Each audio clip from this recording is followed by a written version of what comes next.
आज हम बताने जा रहे हैं कि एकादशी की उत्पत्ति, विधि और महिमा का वर्णन। नीलाम्बुजं भुजश्यामल कोमलांगं सीता समारोपित वाम भागं पाणो महासायक चारुचापं नमामि रामं रघुवंशनाथम।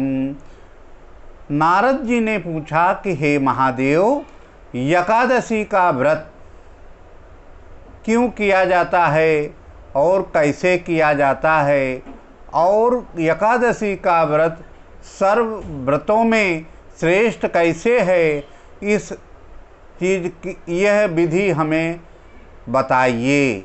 हे महादेव, सब विस्तार पूर्वक हमें बतावें। महादेव जी ने कहा, हे मुनिश्रेष्ठ नारद जी, सुने हमारी बात।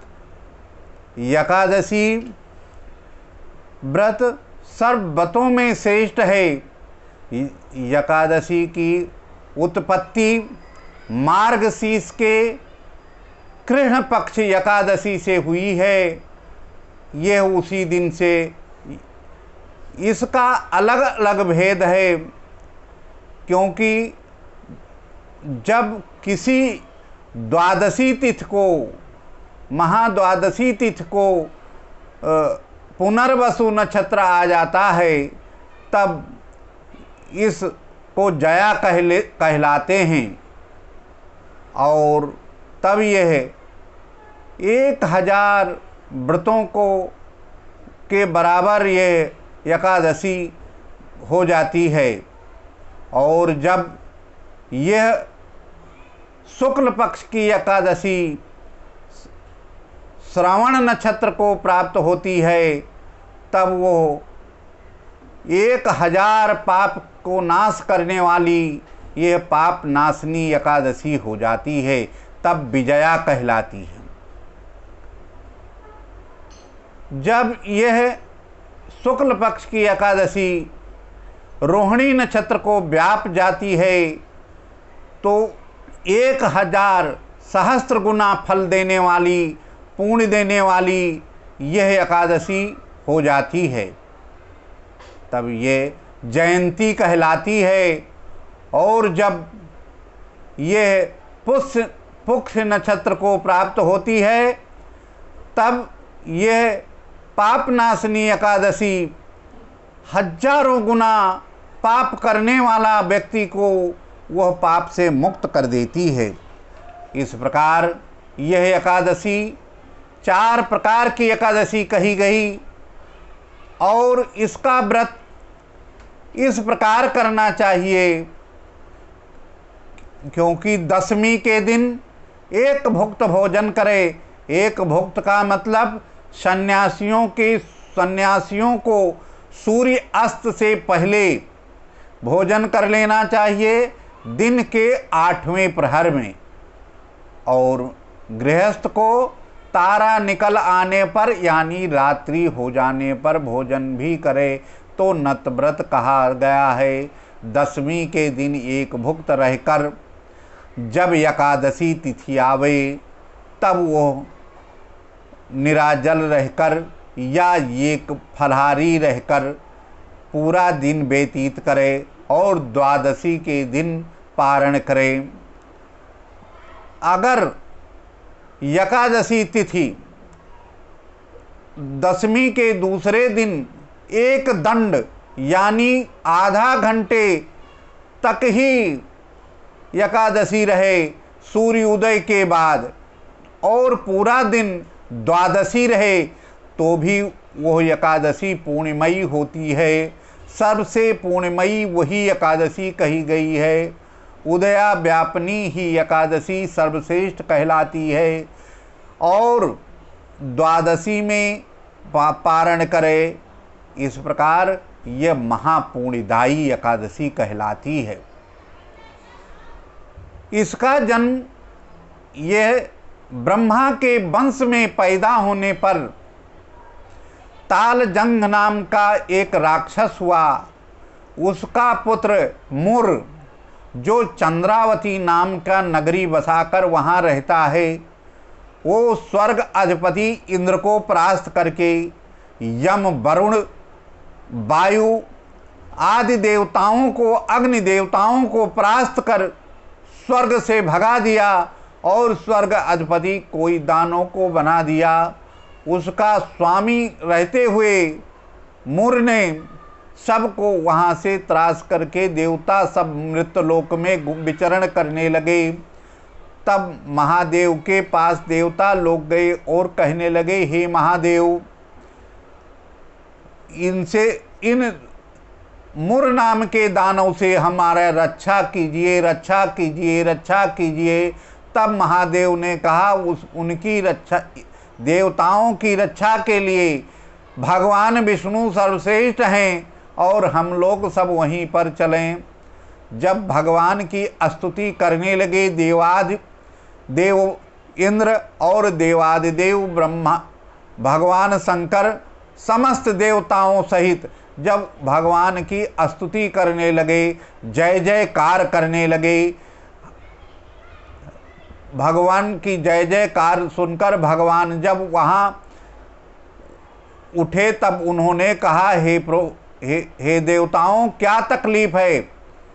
तब उन्होंने कहा कि हे विष्णु, मैं आपके शरण में हूँ, मेरी रक्षा कीजिए।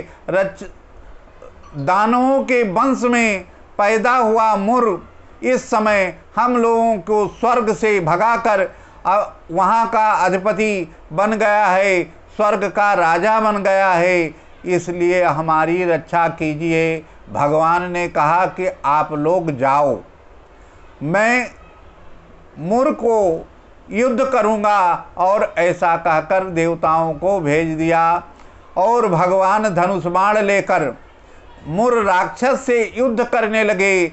युद्ध करते करते सारे राक्षसों को मारते हुए आखिरी में भगवान ने चक्र सुदर्शन से सभी दानवों को परास्त करके, और मुर वहाँ केवल बचा था और भगवान मूर्छित करके वो हरिद्वार में चले गए और वहाँ पर एक गुफा में निवास करने लगे, सोने लगे। उस समय मुर पीछा करते हुए जब उस गुफा में पहुंचा और भगवान को सोते देखकर वो बहुत खुशी हो गया कि भगवान विष्णु सो रहे हैं, सोते वक्त प्रहार करके मैं भगवान पर विजय प्राप्त कर लूँगा, ऐसा सोच ही रहा था। उतने में भगवान की छाया से तेज से प्रकट हो गई भगवती एकादशी और मुर नाम के राक्षस को पटक के मार डाला। जिस समय भगवती एकादशी मुर नाम के राक्षस को मार दिया, वह जोर जोर चिल्लाने लगा। भगवान की निद्रा खुल गई और उस उत्कट राक्षस को मरा हुआ देख भगवान पूछने लगे, आप देवी कौन हैं? यह इस राक्षस का वध कौन किया है, यह मैं जानना चाहता हूँ। तब भगवती एकादशी ने कहा कि इसका वध भगवान मैंने किया है, यह आपके सोते वक्त प्रहार करना चाहता था। यह उत्कट राक्षस बड़ा पराक्रमी है और आपको मारने के लिए उद्यत था। तब मैं आपके तेज से उत्पन्न हुई एकादशी हूँ। और तब भगवान बहुत प्रसन्न हुए और कहने लगे, हे देवी, आप वर मांग लो, मैं आप पर बहुत प्रसन्न हूँ। तब एकादशी देवी ने कहा, जैसे नदियों में गंगा, तीर्थों में प्रयाग और ऐसे देवताओं में विष्णु, नक्षत्रों में सूर्य, ऐसे तरह व्रतों में सर्वश्रेष्ठ मैं हो जाऊं, सभी पुण्यदायिनी पुण्य फलों देने के लिए सबसे मैं श्रेष्ठ हो जाऊं। इस प्रकार एकादशी ने से भगवान ने कहा कि हे देवी, मैं उस समस्त पुण्य फल देने वाली सर्वश्रेष्ठ व्रतों में श्रेष्ठ यह वर देता हूँ कि आप सबसे श्रेष्ठ हो। जो कोई अश्वमेघ यज्ञ करता हो, 4000 गौ का दान करता हो, ऐसे व्यक्तियों का जो पुण्य फल प्राप्त होता है। प्रयाग क्षेत्र में स्नान करता हो, जो ग्रहण के समय हरिद्वार में स्नान किया हो, जो अयोध्या आदि तीर्थों में स्नान किया हो, ऐसे पुण्य प्राप्त करने वाली आप सर्वश्रेष्ठमयी एकादशी के पुण्य से फल प्राप्त होगा। मैं ये वर प्रदान करता हूँ। ये सुनकर भगवती एकादशी बहुत प्रसन्न हुई और एकादशी इसीलिए सर्वश्रेष्ठमयी है। इस प्रकार एकादशी की यह विशेष महिमा है और इस तरह एकादशी व्रत करना चाहिए। यह वैष्णवों का परम धन है, क्योंकि एकादशी का व्रत करने से उसे महान पुण्य प्राप्त होता है, उसमें तेज प्राप्त हो जाता है।